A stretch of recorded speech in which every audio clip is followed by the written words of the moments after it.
Fox 5 is saluting veterans all week long, and this morning we're shining a light on the Marine mindset. We're joined once again by a friend of the show, Eric Rittmeyer, who is a retired Marine, author of The Emotional Marine, and a mental toughness expert. And this morning he joins us live to talk about what veterans could do to improve everyday life and what we can learn from veterans. Good to see you again, Eric.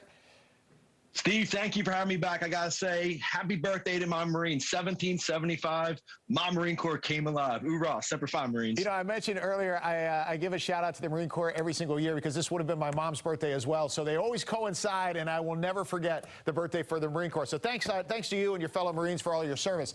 You know, we have two things at play here, okay? We have one, which is how veterans can learn from each other in perhaps the post-active duty life. And then the other is how the rest of the folks in civilian life can learn from what you have learned as a member of the military. Let's start, since this is Veterans Day, let's start with your fellow veterans. Yeah, 100%, Steve. This is the key, right? This is the thing about veterans. You know what you're getting with a veteran. Commitment, integrity, accountability, loyalty, this service before self mentality. There's so many things we learn in the military, regardless of the branch. It doesn't matter. We all bleed green. There's so many things we learn that transfer over into civilian life. There's lots to be learned from veterans. So let me ask you this, because everybody who, whether you retire from active duty, from military life, or however you choose to leave and you get into the private or the public sector, at that point, what do you carry through? What did you find that worked the best, that you learned in the military, that you could carry through then into the next phase of life? There's so many things, Steve. I would say probably the number one thing is that unity, the fact that we all raised our right hand. We have that same fabric, right? We all go back to that fabric, the one thing that brings us back together. It's like when we're kids and we're outside playing tag, right? You have home base. You can go back to the big oak tree. That's home base. That's the way it is in the military. We all have that common thread. At the end of the day, we deal with adversity. We handle things that we don't like. We accept opposing points of view. And especially when it translates into our work lives, we recognize there's a mission at hand. We do anything we can to accomplish it. A lot of times in the civilian environment, whether it be family or whether it be our workplace, you can essentially choose who you hang out with. You can choose who you work with. You could choose your partners. You don't really have that option in the military. So how does that help you when you get back into the private sector?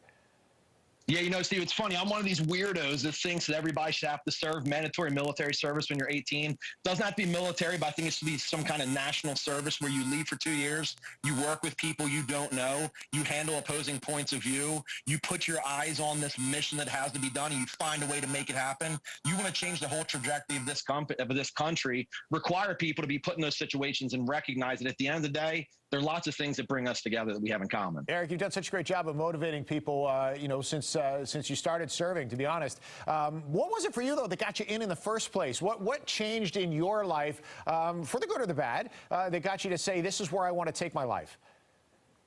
It's the camaraderie, Steve. There is nothing like it. And the crazy thing is, you look at the numbers, just 0.4% of our population right now are active duty.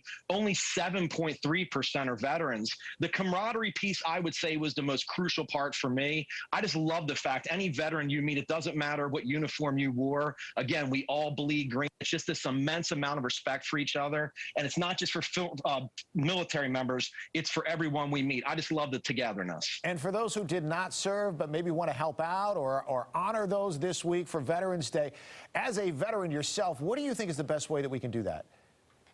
I think it's just recognizing the people who served, the people and what they did, the people who currently have family members that are serving. They're another group of people we cannot forget about. Right now, there are people in harm's way that people worry about every day. Their mothers, their fathers, their brothers, their sisters that people are very concerned about. Let's not forget about them. And at the end of the day, I go back to the Lion King. Kuna Matata, no worries. Let's be peaceful and kind to people everywhere. Eric, I wish you a happy Veterans Day as well. It's always good to talk to you. Keep inspiring, and we'll talk to you soon. You're the man, Steve. Thanks for having me. You got it. It's 8:22. All right, coming up, NASA's next moon mission.